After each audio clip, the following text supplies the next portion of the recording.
Most of my videos are pretty upbeat, pretty much shopping hauls or how to pack and ship.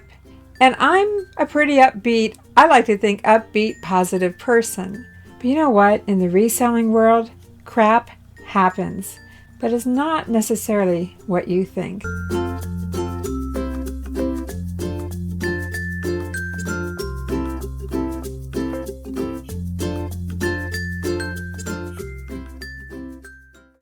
Hi everyone, I'm Vickie with Avante Avenue. Welcome to my channel. Today we're going to talk about reselling. Yes, we are, but in a different light. Most of my videos are about shopping hauls and pack and ship, and as a positive person, more often than not, I thought, maybe my videos are starting to seem like everything goes perfect all the time. Well, I'm here to tell you today that it does not. Crap happens in the reselling world. For every reseller, but it's not necessarily what you think. I've decided to turn that word crap into an acronym of what it takes to be a reseller. Along with that, in this video, I'm going to talk about my top 12 realities of reselling, because there's a lot of things that go on in the reselling world that you're going to have to deal with. If you're a newbie, if you're experienced, doesn't matter how long you've been reselling on eBay or any other platform, there's a lot of realities of reselling. And I'm going to share with you my top 12. And we're going to talk about the ifs in reselling. If this, if that, if whatever. I've got some for you today. I almost wanted to do a Jeff Foxworthy. You might be a reseller if. And I'm also going to take you behind the scenes and show you some of the things that just happened this week that I've had to deal with. Some of those crap happen things that resellers have to deal with, and how I address them, or how I'm in the process of addressing them. Some things aren't resolved yet. Reselling is an imperfect way to make money, but it can be so rewarding. I've been doing it since 2004. This is kind of a reality check today, a reselling reality check, along with crap happens. Let's get started. So what do I mean by crap happens? I've turned it into an acronym for reselling, with C meaning constant changes and challenges. Yes, in the reselling world, everything changes. If not every week, at least every quarter when the new announcements come out. R is for resourcefulness and reevaluation, because that is part and parcel to reselling. And A is for adapt, because if you don't adapt, you're going to be left behind in the reselling world. I've had to adapt many, many times. P is for patience and persistence. These are some of the things that it takes to be successful in reselling. So I encourage you, when crap happens in your reselling world, to think about this acronym. Let's talk about those what ifs in reselling.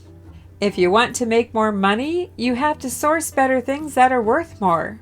If you want to make more money, you need to list more.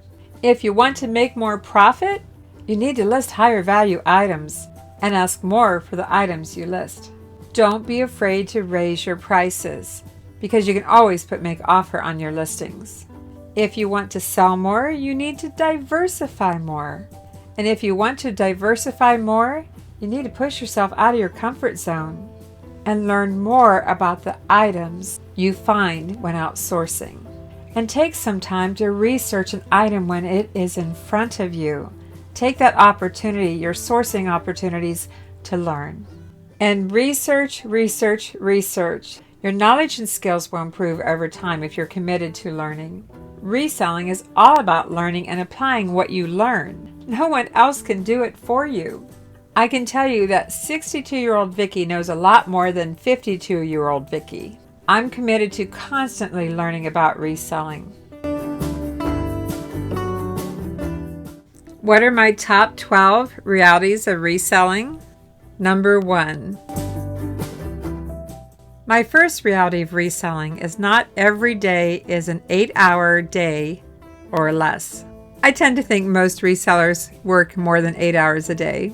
In a work week, well, not necessarily 40 hours or less. Many resellers work 50 plus hours a week. Number 2.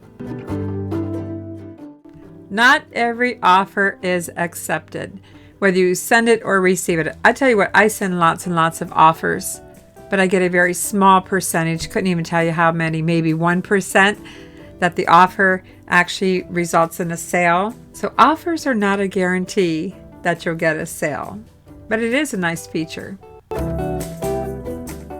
Number 3, not every sale is going to be a winner. I have very low sales, especially my clearance items, to high sales. I think that's pretty typical, but I can tell you that if you're having a lot of low sales, it's because you're listing a lot of low-priced items. That's why I encourage you to buy higher value items and ask more for your items. And of course, not every sale is completed because some buyers don't pay and some sales get canceled. That's a reality of reselling. Not every item that you sell can be found. What do I mean by that? It means sometimes a reseller's inventory system is imperfect. And yes, it happens to me too. It happened recently. I sold a dress, couldn't find it, must have sold it on Mercari or Poshmark, I don't know, but I couldn't find it and I had to cancel the sale. I'll insert that here. First, let's jump over to our store, Avante Avenue. You can see we have over 2,000 items, and some of those listings have more than one item in the listing. It's a lot of inventory to manage, and it's going to just continue to get larger as we keep adding things. But let's jump over and talk about the dress that I had to cancel the order. And I felt horrible because I sent an offer and then I couldn't find the dress. Not every shipping estimate is going to be correct. Yes, I do pack and ship videos, but sometimes I get it wrong. One of the realities of reselling is we're going to make a mistake once in a while. And yes, it happens to me too. Now I'll insert a clip here on what I underestimated on the shipping. Luckily, it went to the same state that I live in, Tennessee, so I'm okay. But if it was going to California, I would have lost probably about maybe $4 or $5. So I sold these 2 Victor coffee cups, and I did the listing many, many months ago. I had it set up to be 1 to 2 pounds, but when I went to print the shipping label, I was incorrect. You can see here behind the scenes that I had it 1 to 2 pounds. It actually weighed in at 2 pounds, 7.3 ounces. So I was short on my postage. I was short on what I collected. So yes, I'm showing you here that crap happens and I make mistakes and I just have to roll with it and get it out the door to my buyer. When it comes to sales on any platform, you never know when you're going to win. And sales are subject to the buyer's whim and their desire and how much money they have in their pocket. Sales fluctuate based upon seasons and holidays, weather conditions, the economy, and much more. Sales fluctuation happens. It's just part of reselling. I had a very slow month in February, picked up in March, but I expect summer to slow down again. If you're counting here, this is number 7. Carrier delivery is outside of your hands. You can add tracking, you can cross your fingers, hand it off, and hope for the best. Delivery debacles happen, as we saw last December. I got by with just 1 undelivered package, but many sellers lost a lot of money. It's just a fact of reselling. We have no control over anything after we hand it off to the carrier, other to ensure that we had tracking on the package. Sure, we can go to USPS.com and we can say, where's my package, and try to track it down, but it's just a reality of reselling. Number 8, damage claims. I found this dish at the Restore. You saw it in one of my videos. It was half price Christmas clearance, so I really only paid $1 for it. I was excited to make the sale, but then my buyer contacted me and said it arrived broken. I asked her to send me photos, which she promptly did, and I didn't realize until I was putting this video together that she didn't take a photograph of the extra packing materials that I had used, which was cardboard inside the box around the tray, nor is the priority box showing in the photos. So I filed a claim with USPS, and they said the item needed to be taken in to the post office to be reviewed as part of the claim. And I'm like, what? This was over a month ago. My buyer surely disposed of it by now. There's no way this can be presented. So I thought I would be proactive, and I tracked down the phone number. It's not on the letter. I've tracked down the phone number. I made a phone call being proactive, wanted to plead my case. And you know what? They basically told me I was sad out of luck because the claim has to be completely denied before I can appeal the case. Number 9, item not as described. This sale for this little elf, this little knee hugger elf, is from our other store, Avante Attic. We have a YouTube channel for Avante Attic, ATTIC, and I hope you check it out. But this sale came from there, and I accepted an offer of $19 plus shipping. I packaged it up, I got it in the mail, everything was good, until I got this message from the buyer. The knee hugger that you sent me does not have arms, and his back is not sewn very well. It's like you made it. I'm thinking, no, I didn't make it, but let's keep reading. It's not an original, and I want a refund. The description is not accurate. I'm thinking, well, let's see here. I showed photos from every side, and I described it, and it's a knee hugger. That's why it doesn't have arms. But let's keep reading here because it takes a new direction. So you tried to scam me. Return my money now or I will report you. You have to let people know you made it before I give you a negative feedback. Wow. I'm trying to scam them. They want their money back and they are threatening me with negative feedback. How would you respond to this? I'm really curious. But here's something I do before I respond to something like this. I hop on over to the buyer's feedback. Of course, they have 100% positive feedback, but that's not what I look for. I take a look at feedback left for others. I want to get some insight on how this buyer corresponds with other sellers. Bear with me as I do this because I think it's really important to learn how to kind of get a profile on your buyer. So go under left for others. And one of the things I see here that they left for the seller in the past month is a neutral feedback. It's been few weeks and my order hasn't arrived. Okay, not too bad, but let's move on. I'm teaching you here how to analyze. The next one was neutral and it says great customer service, well packaged. Well, then why did they leave a neutral? What buyer leaves a neutral when they're happy with the service? And then the next one of the Nancy Ann dolls was missing an arm, disappointed. And what's the seller do? And do you know as a seller you can respond to feedback? You can respond to any feedback, at least one response. And the seller in this case said, provided buyer with 50% refund on lot of dolls. And I thought, did they get the same kind of message I received? But let's move on. Here's a negative. Poor quality elastic broke at first try, so could not use them. I wonder if they returned it or simply threatened negative feedback to get a refund. I'll never know. And how about this one? Wouldn't buy from this seller again. The merchandise was very dirty inside. But let's take a look at what the seller had to say in response to that. The seller replied to their comment and said, item crystal clear as posted, including photos. Unfair posting. Avoid this buyer. So I'm not feeling real good about this buyer. Kind of got an idea what they might be doing in their messages to sellers, like they did to me. So this is how I responded, and you might be able to use some of these tips for responding in a similar situation. But I do want to say that I was very, very careful. I kept emotion out of it and stuck to facts. And this is what I said. There are photos showing every side, and no, it does not have actual arms, as the arms are formed in a loop to hug his knees, thus called a knee hugger. There are many of this style for sale on eBay. I did not make it, but perhaps it was handmade, since it is vintage and no doubt impossible to machine make without some handmade skills involved. And although I have no returns, I said, please return for a full refund. I will in turn be reporting this message to eBay and your threat of leaving negative feedback in order to demand a refund.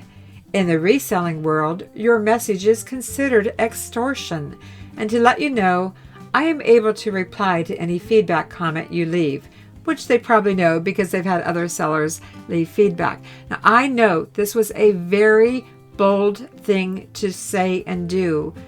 I have never taken this approach before, but I knew what they were doing.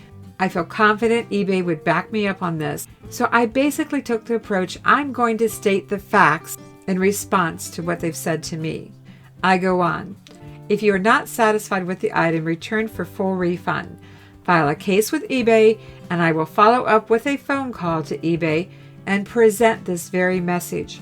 Once the exact item is returned in the same condition as sent, a refund will be promptly processed. Please return if you want a refund. It's been several days and I have not heard back from the buyer.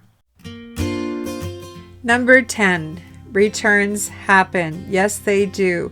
I have no returns on my listings, but we all know eBay can override that.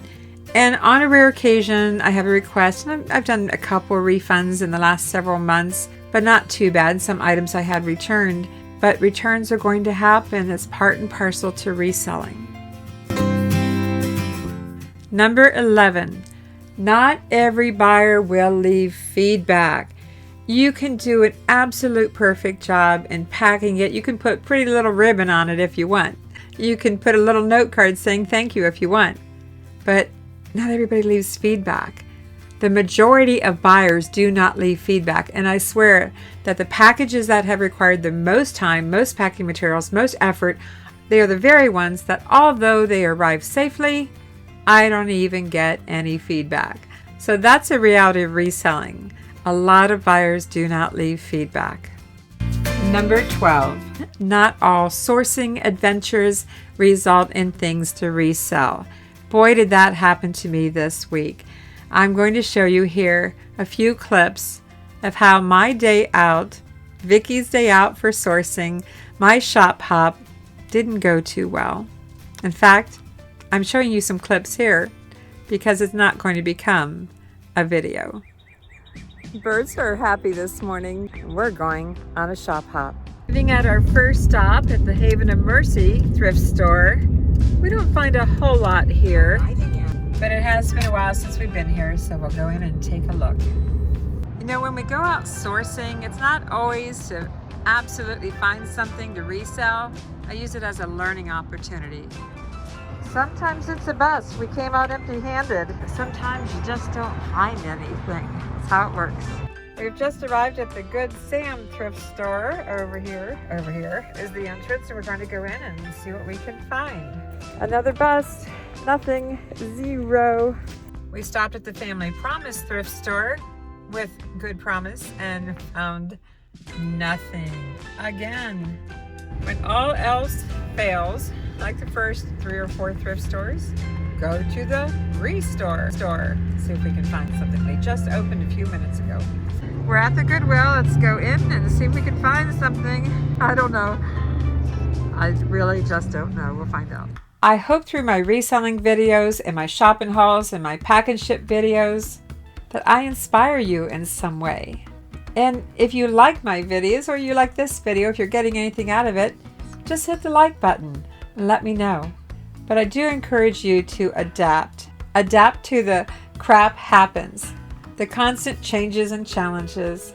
Be resourceful in what you do. Reevaluate your mindset and methods, and be patient and persistent. You can do this. You too can be successful in reselling. Sometimes it appears that everybody else is successful in making money and you're not. Trust me, they're dealing with crap happens too. As I said, reselling isn't easy, but it can be very rewarding. Remember that you are not alone. Crap happens to me. It happens to every reseller.